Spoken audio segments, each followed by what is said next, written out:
রনি ভাই, আপনাকে প্রথমেই যে প্রশ্নটা করতে চাই, এই প্রশ্ন আমার ধারণা আমাদের সবার মনে, সেটা হচ্ছে কি মনে হয় নির্বাচন কবে হবে? নবনীত, আমার সিক্স সেন্স বলছে যে নির্বাচনের বিষয়টা একেবারে অনিশ্চিত। 2024-25 সনে তো হচ্ছে না, 26-27 সনে হবে কিনা তা নিয়ে আমার যথেষ্ট সন্দেহ রয়েছে। এর কারণ হলো, একটা নির্বাচন করার জন্য, হওয়ার জন্য যে বিষয়গুলো দরকার তার একটা বিষয়ও উপস্থিত নেই।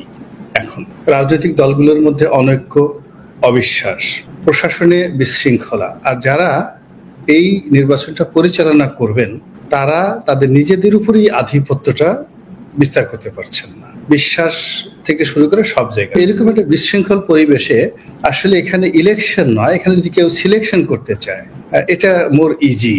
কিন্তু কোনো অবস্থাতেই আপনি যেভাবেই বলেন না কেন, যদি রাতের ভোটও করতে চায় শেখ হাসিনার মতো, দিনে মানে বিনা ভোটও করতে চায়, ওটাও এখন সম্ভব নয়। একদম পুরো জিনিস, যেখানে আপনার একটা মব হচ্ছে, পিজি হাসপাতালে ঢুকে প্রাণগোপাল দত্তের মেয়েকে একজন প্রফেসর তাকে তুলে নিয়ে যাচ্ছে, সেখানে সেনাবাহিনী এসে থেকে উদ্ধার করতে হচ্ছে, পুলিশ ইনঅ্যাক্টিভ, যেখানে থানা পুলিশ প্রশাসন তারা নিজেরা নিরাপত্তা চাচ্ছে।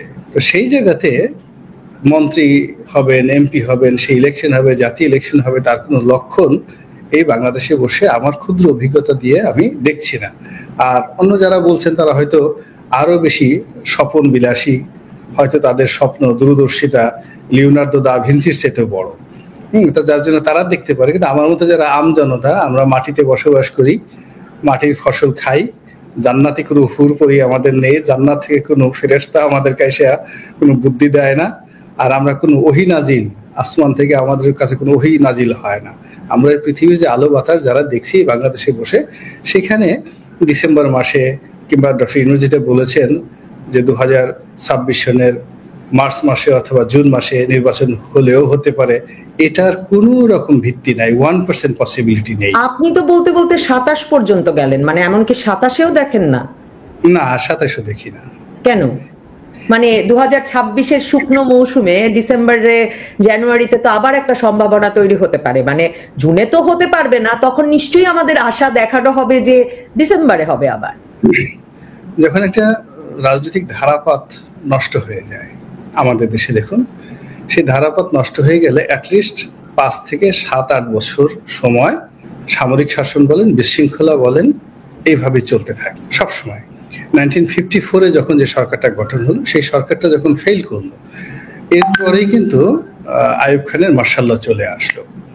আবার বঙ্গবন্ধু যখন ফেল করল, বঙ্গবন্ধু ফেল করার পরে জিয়াউর রহমান সাহেব খুব চেষ্টা করেছিলেন একটি গণতান্ত্রিক বিধি ব্যবস্থা চালু করার জন্য, কিন্তু তিনি সেটি 2 বছরও টিকাতে পারেননি, অর্থাৎ 79 থেকে 81 সন পর্যন্ত টিকাতে পারেননি।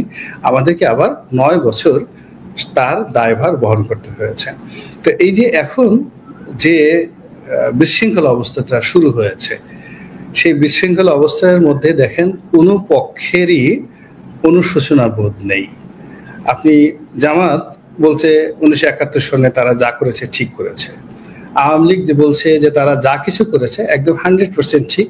কালকে শেখ হাসিনা দিল্লি থেকে এসে বাংলাদেশে বসবেন, আর আওয়ামী লীগের সব লোকজন আগের মতো মুড়ি খাবেন, মোয়া খাবেন, আর গণভবনে গিয়ে পিঠা পায়েস পুলিশ যে উৎসব সেটা চলতে থাকবে। এই স্বপ্নে আওয়ামী লীগের সব লোকজন বিভোর। বিএনপির লোকজন মনে করছে কালকে তারা ক্ষমতায় আসবে। অতীতে যে তাদের কারণে একটা 111 হয়েছিল, অতীতে একটা হাওয়া ভবন হয়েছিল, তাদের যে ভুল এবং ভ্রান্তি ছিল, যে কারণে একটা মিলিটারি রুল এসেছিল, এটা বিএনপির কোনো লোকের কাছে আপনি বলতে গেলে আপনার 32টা দাঁত থাপ্পড় মেরে খুলে ফেলবে সঙ্গে সঙ্গে। আবার এই যে এখন নতুন যারা ছাত্র জনতা, তৌহিদি জনতা যারা আসছে, সবাই যার যার অবস্থানে এতটা আত্মবিশ্বাসী, এতটা বলিয়ান, কেউ মানে এখানে কোনো গণতন্ত্রের যে আর্ট অফ নেগোসিয়েশন এটা কারোর মধ্যে দেখা যাচ্ছে না। ফলে এখানে এরকম যখন একটা পরিস্থিতি তৈরি হয়, তখন সেখানে সংঘাত অনিবার্য, এবং সংঘাত হওয়ার পরে সবাই আস্তে আস্তে শক্তি হারায়, দুর্বল হয়ে পড়ে, এবং নিজের অনুধাবন করে যে না, আমাদের একজন নেতা দরকার, আমরা আসলে নেতা হওয়ার উপযুক্ত না, তখনই একটা পরিবর্তন আসে। কিন্তু এখন এই যে সময়টা, এখন সবাই ইনকিলাব জিন্দাবাদ, তারা শক্তিশালী। তৌহিদি মানে জনতা কি, মানে এখন জিন্দাবাদ। সবাইকে সবার সব ভুলের মাসুল দিতেই থাকতে হবে এবং নির্বাচন হবে না? মানে কে ভুলের কোন মাসুল দেবে, কার ভুলকে আপনি কিভাবে দেখবেন, সেটা তো আসলে জনগণের নির্ধারণ করবার কথা। মানে গণতন্ত্র তো সেটাও, যে ভোটের ব্যবস্থা করবেন, সকলে ভোট দিতে পারবে, সব দল অংশ নেবেন, জনগণ যার ভুল মাফ করতে চান তাকে ভোট দেবেন। আমাদের দেশের এই গণতন্ত্রের এই ধারণাটাই আসলে এখানে কিছুটা ত্রুটি আছে। জনগণ আসলে নেতার কথা শোনে, জনগণ কখনো সিদ্ধান্ত নিয়ে নেতা নির্বাচন করতে পারে না। একটা সিস্টেমের মধ্যে জনগণ শুধু ভোট দেয়, যদি নিরপেক্ষ হয় তাদের পছন্দের মানুষকে সে শুধু ভোট দেয়। কিন্তু খুব বেশি জনগণ একত্র হয়ে একটা রাজনৈতিক পালা পরিবর্তন করে ফেলেছে এরকম কোনো ঘটনা নেই।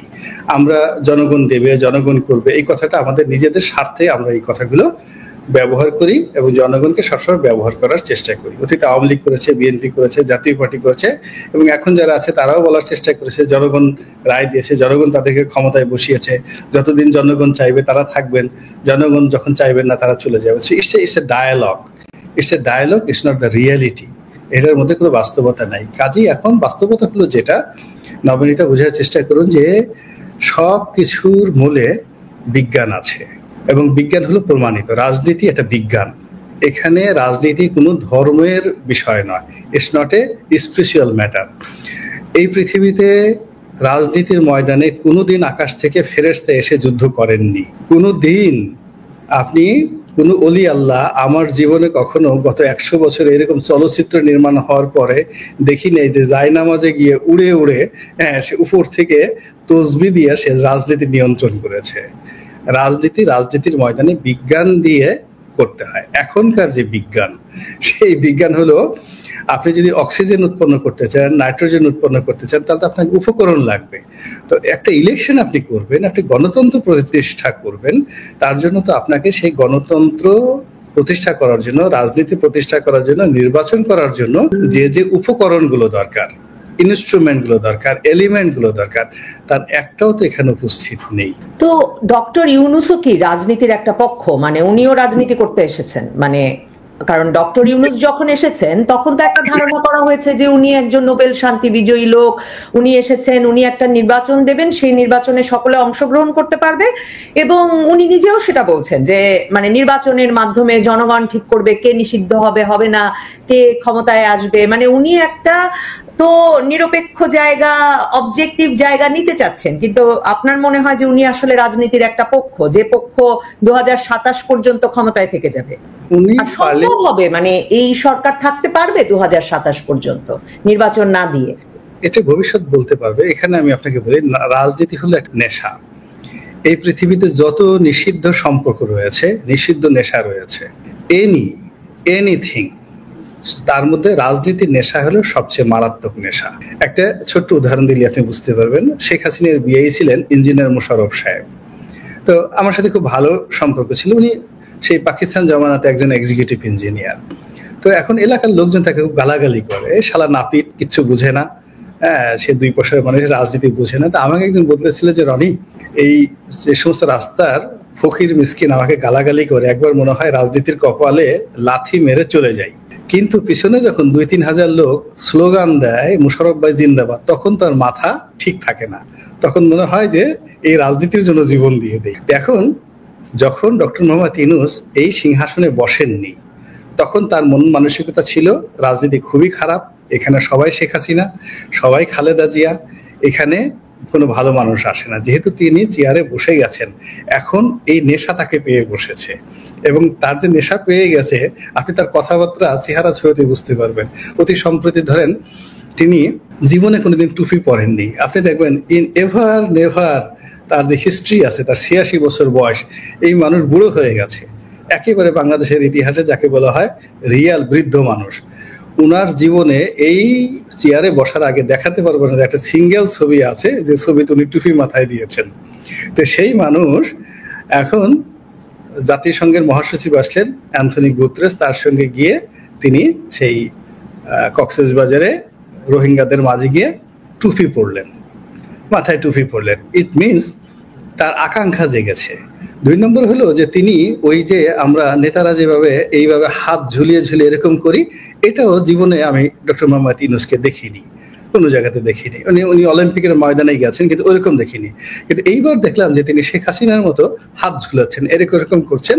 10 লক্ষ রোহিঙ্গাকে দেখে, মানে তাদেরকে দেখে তার হৃদয় এমন হয়ে গেছে, তার চেহারার মধ্যে একটা জান্নাতি ভাব চলে আসছে, যে এত আনন্দ, এত মজা রাজনীতিতে, এত মানে মানুষ জিন্দাবাদ বলছে, 1 লক্ষ লোক দাঁড়িয়ে তার সাথে খাচ্ছে, 10 লক্ষ লোক তার কথা মতো চলছে, এ আরাম, এ তো বিশাল আরাম।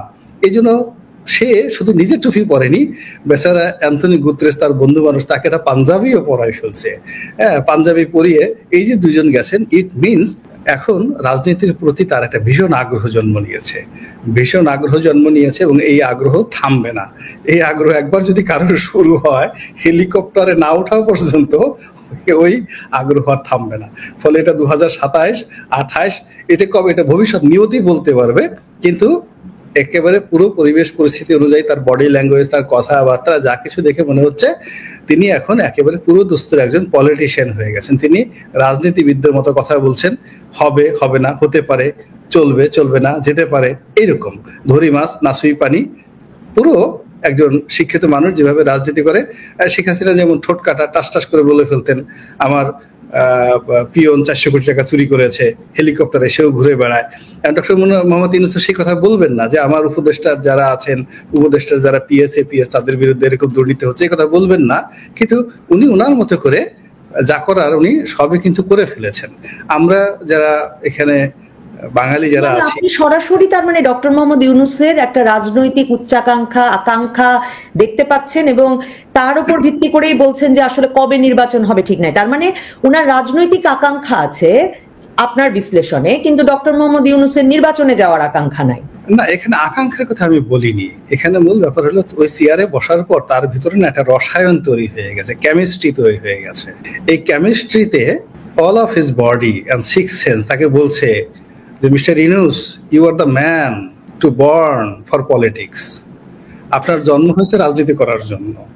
আপনি যদি রাজনীতি না করেন, এই দেশ মরে যাবে, এই বাঙালির কোনো রক্ষা নাই।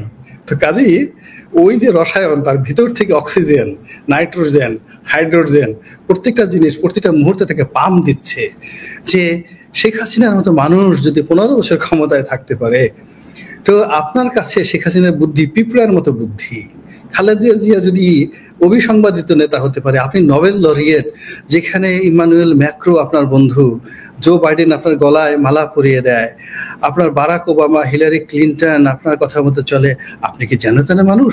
আপনার মতো মহাপুরুষ এই বঙ্গে, বাংলা, বিহার, উড়িষ্যায় গত কোনোদিন জন্ম নেয়নি। তো আপনি রাজনীতি না করলে কি করবে বলেন? আপনার জন্য আপনি এই বাংলার রহমত, স্বয়ং আল্লাহ এই বয়সে আপনাকে তো আরো আগে পাঠাতে পারতেন, কেন পাঠাননি? এই বয়সে আপনাকে পাঠিয়েছেন যেন সারা জীবনের অভিজ্ঞতা দিয়ে আপনি এই দেশের কল্যাণ করতে পারেন। এই জিনিসগুলো তার হৃদয়ের মধ্যে এখন তৈরি হচ্ছে, তাকে বলা হচ্ছে, তিনি এই কথাগুলো শুনতে পাচ্ছেন। তারপরে তাকে বলা হচ্ছে, আপনি দেখুন 86 বছর বয়সে মানুষের কত শারীরিক জটিলতা থাকে, কোমরে ব্যথা থাকে, পায়ে ব্যথা থাকে, ডায়াবেটিস থাকে, ব্রঙ্কাইটিস থাকে, নিউমোনিয়া থাকে, আপনার তো কিছু নাই। আপনি কিভাবে দ্বিধার্সে ঘুরছেন? আপনি ব্রাজিলে চলে যাচ্ছেন, আপনার 48 ঘন্টা, 42 ঘন্টা, 52 ঘন্টা আপনি জার্নি করছেন, আবার হাসি মুখে চলে আসছেন। এই যে স্পিরিট, শক্তি আপনাকে আল্লাহ দিয়েছেন কেন? এই বাঙালি জাতিকে সেবা করার জন্য। আপনি কে কি বললো, কোথাকার কি ইউটিউবার গোলাম মোল্লা রনি কি বললো, নবনেতা কি বললো, এই কথা আপনি অভিমান করে হুজুর আমাদেরকে ছেড়ে যাবেন না। এই কথাগুলো কানের কাছে শুনতে শুনতে তার মনে হচ্ছে যে না, রাজনীতি জীবন, রাজনীতি মরণ, গ্রামীণ ব্যাংক কোনো বিষয় না, গ্রামীণ ফোন কোনো বিষয় না, এই রাজনীতির মধ্যেই সমস্ত সফলতা। এবং ওই চেয়ারে বিশ্বাস করেন, ওটা এমন একটা চেয়ার, আমরা তো রাজনীতির কাছাকাছি গিয়েছি। ধরেন একজন সংসদ সদস্য, সে তার নির্বাচনী এলাকায় প্রধানমন্ত্রী, তার উপর তো কোনো ব্যক্তিত্ব নাই। তো এই কথাগুলো আসে, তা সেই কথাগুলো আসে, হঠাৎ করে একজন এসে লোক বলে যে আরে রনি ভাই কি